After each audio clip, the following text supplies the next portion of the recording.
Le Conseil supérieur de la défense, qui s'est réuni autour du commandant suprême des forces armées et de la police nationale, président de la République, a porté essentiellement sur les questions sécuritaires au niveau général du pays et particulièrement la situation qui prévaut au niveau du Nord Kivu.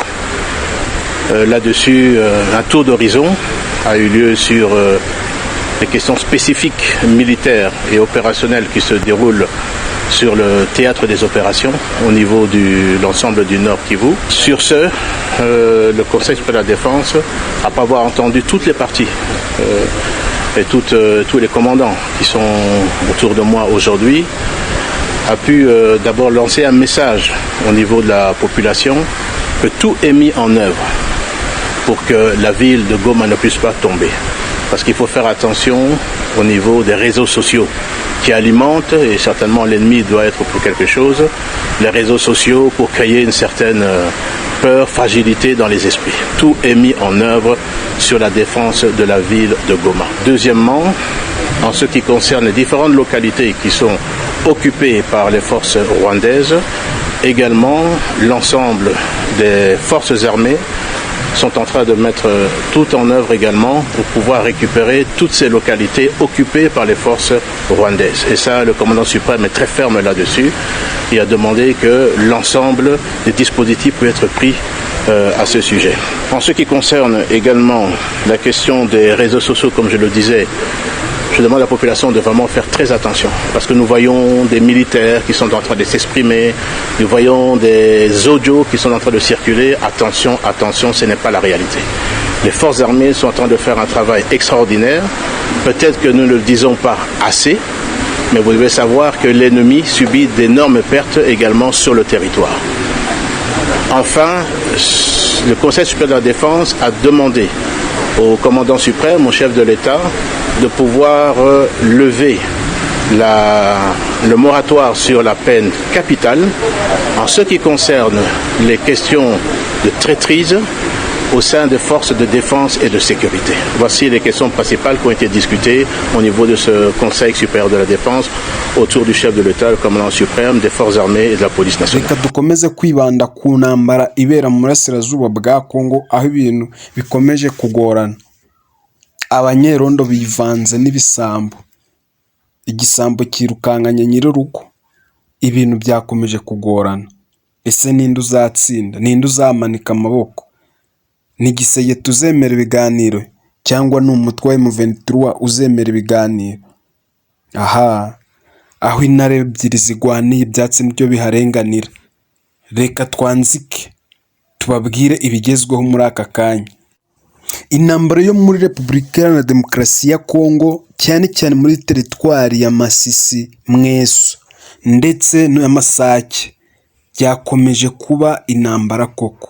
Gusa ubu aho bigeze ibyo bice byose biri kugenzurwa n'umutwe wa M23, hakaba hiyongeyeho n'umujyi wa Goma ubu uri mu maboko ya M23.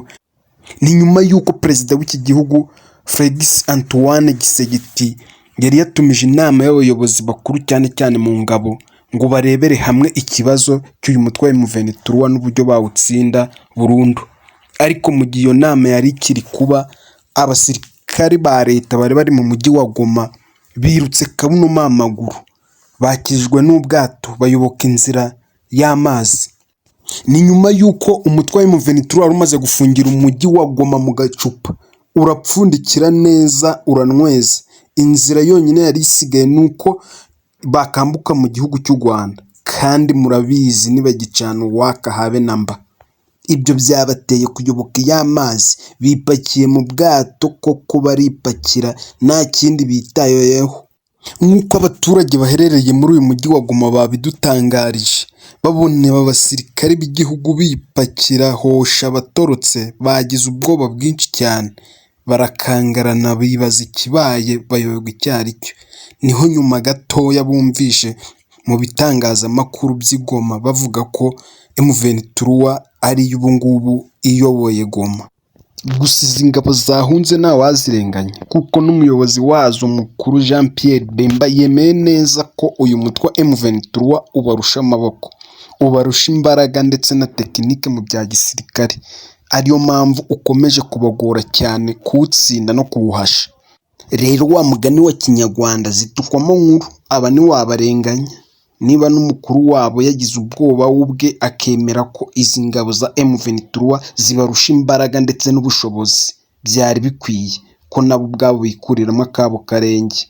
M23 iwufashe nyuma y'aho Jean Pierre Bemba yaramaze kuvuga ko igishoboka cyose bagomba kugikora kugira ngo uyu mutwe wa M23 utaza kwigarurira uyu mujyi wa Goma, ngo bikongera kuba nk'uko wari warawigaruriye nyuma y'imyaka 10 ishize.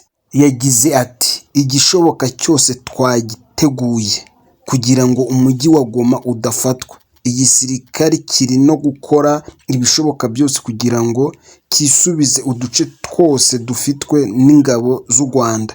Inama nkuru ya gisirikare kandi yasabye abaturage ba Kongo gutuza, ngo kuko ingabo z'igihugu cyabo ziri gukora akazi kadasanzwe ku rugamba. Nk'uko Bemba yabitangaje ati tugomba kwitondera imbuga nkoranyambaga zikunze guca igikuba no kwica abantu mu mutwe. Umwanzi hari aho ahurira n'ibyo. FARDC iri gukora akazi kadasanzwe, umwanzi ari guhura n'ibihombo bikomeye.